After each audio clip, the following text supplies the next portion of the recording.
So if I come home, like I sometimes do, and I'm kind of stressed out, it's been a bit of a day and being out in the world, and I'm kind of tensed up and just really don't know how to relax. I don't have a class scheduled. I just want to do something 5, 10, 15 minutes to relax.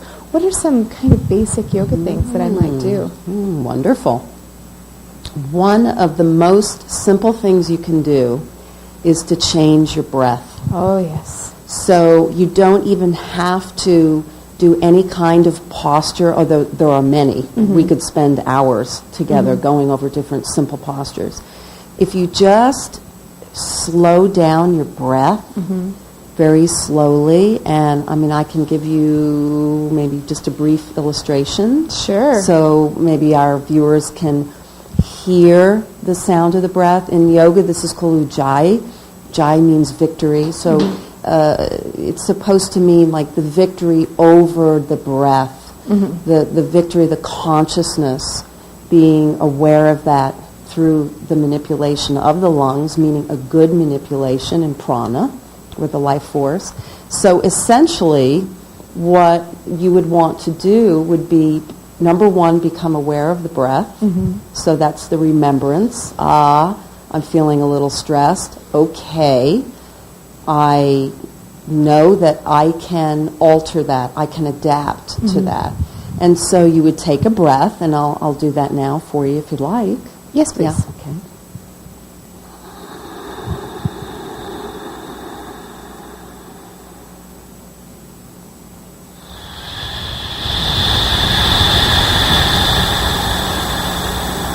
That's very powerful. And I don't know if your viewers were able to hear that, but essentially it's sort of a hissing sound. It kind of sounded like my humidifier. Yeah. And what we're doing is there's a little flap in the throat, and we're just sort of softly closing that a little bit so that we can hear the sound of our breath, and we keep our throat very comfortable. So it's not uncomfortable. Maybe your viewers want to try it while they're out there watching us, there, sitting there. So it's just...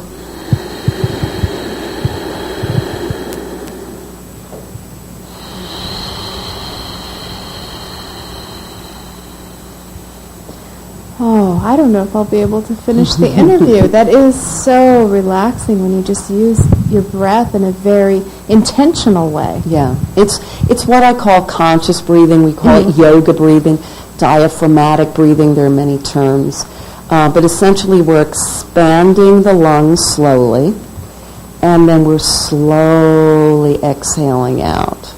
You're always in yoga, in terms of reducing stress, want to lower and slow down that exhalation so that you become very consciously aware of what you're doing, so mindfulness practice, and just letting that breath flow out effortlessly and softly and sort of sweetly. So that's something that I can do, that any of us can do, just driving in the car, standing in line at the grocery store, doing all of those tasks every day that sometimes whatever state of mind we're in can be a little, so just the mindful breathing, the conscious breathing. And then actually, Brandy, in yoga, as you know, because I know you've done quite a bit of yoga yourself, so while you're in any of the postures, then you apply this mindful quality and this slow breath. Now, in other yoga practices, there are other what we call pranayamas, and they have a faster pace, but for purposes of just learning relaxation, we don't have to get into that. But for your general viewer who's interested in yoga, which would be great if you could try a little bit, just to slow down your breath and become more mindful is what yoga is really all about. That's the essence of it. So thanks, Nancy, for visiting with us today in our little chat. If you'd like to learn more about Nancy Ash and all of the wonderful things she does, not just yoga, she's quite a multifaceted lady, please visit her website at doinga360.com. Thank you once again for coming by. Thanks. Namaste.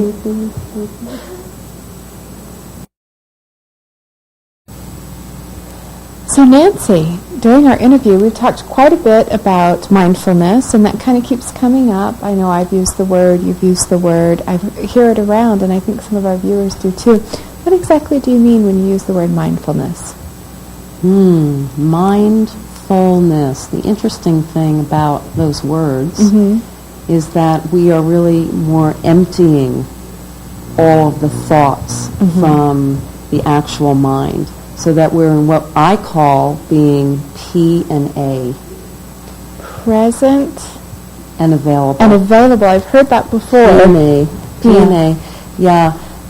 So essentially, we are very present in our awareness. We are aware of the subtleness of our breath. We're aware of our position that we're in. We are available to whatever arises in our environment. So we are in any position. We do not have to be sitting in a meditative posture. We could be sitting like this very casually. And we are very mindful, aware of our breath, of our positioning, of everything that is going around in our environment, everything that is happening, everything that is arising, whether it's the ticking of the clock, any sounds in the background that we might hear, a dog barking, or the way that our elbow is resting. Everything we become aware of, the formlessness of the form itself. So we're present and available. So instead of thinking about what your boss said to you at work today, or what bill you need to pay tomorrow, or what you might need to take out of the freezer next week for Thanksgiving, you're thinking more about what's happening right now in the present and being available for whatever comes up in the present. Is that correct? Yeah, that's true. And even beyond like the concept of thinking, we're present in pure consciousness itself. So consciousness and thinking process are a little different, you know? And so it's beyond the form of thinking. It's just being present and available to whatever is arising. So that's why it's very good for stress management, reducing stress, because whatever comes into our awareness, let's say a situation comes into us that we would perceive as stressful, we would be aware of it, we would be present to it, available, and then able to handle it in a more efficient way and adapt to it, rather than freak out and panic and scream and yell and so on. So mindfulness is key. Yeah. Thank you so much for explaining that. Thank you.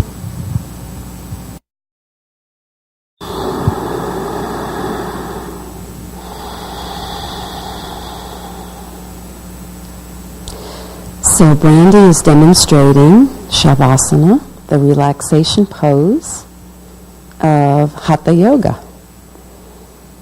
And you can see that she has her feet apart about the width of the hips and the arms away from the body. And the palms are facing upward and her head is nice and straight. And then she's beginning to focus on her slow breathing. So that is a yoga posture, Savasana, that anyone can do anytime. There's more of that, but it's just me laying around breathing, which isn't all of that exciting. It's very relaxing. So thanks to Reverend Nancy Ash. Yeah, thank you, Nancy. That was a wonderful interview. Thank you so much. Yes. And she talked quite a bit about Rita, who was 103 when she made her transition and was not only doing yoga, but also asked Nancy to teach Rita how to teach yoga. So Rita went on to become a yoga instructor in her 100s. And isn't that fantastic? I love that story. Yeah, it's a great story. If you would like to see some pictures of Rita and some beautiful yoga postures, you can go to Nancy's website, doinga360.com/yoga for seniors. /HTM, I believe it is. But even if you just go check out her website at doinga360.com, you can see the Yoga for Seniors link. So, and then you can get some wonderful pictures of Rita in all of her glory doing some of her postures. So, thank you, Nancy. That is a way to relax, definitely. Anytime I take a class from Nancy, it's just like, I feel like a just jello-y rubber band. And it's such a great exercise of both the mind and the body.